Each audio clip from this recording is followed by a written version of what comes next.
জুলাই অভ্যুত্থানের আকাঙ্ক্ষা পূরণে সবাইকে নিয়ে জাতীয় সনদ তৈরির চেষ্টা চলছে বলে জানিয়েছেন জাতীয় ঐক্যমত্য কমিশনের সহসভাপতি অধ্যাপক ডক্টর আলী রিয়াজ।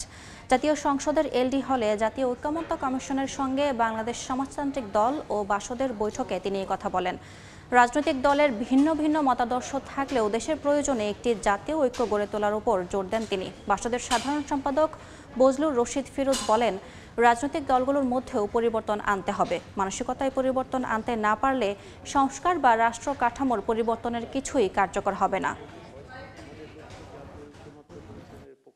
রাজনৈতিক দলগুলোর সাথে আলাপ আলোচনার মধ্য দিয়ে অনেকগুলো বিষয় যে প্রতিবেদনগুলো প্রকাশিত হয়েছে তার সাথে আমরা আমাদের ঐক্যমত্য আছে, সহমত আছে। আবার কিছু কিছু বিষয়ে আমরা ব্যাখ্যা সেগুলো প্রয়োজন আছে বলে মনে করি। আলাপ আলোচনার মধ্যে দিয়ে সেগুলো হয়তো ঐক্যমত্যে পৌঁছানো যাবে অথবা কিছুতে ঐক্যমত্যে পৌঁছানো যাবে না।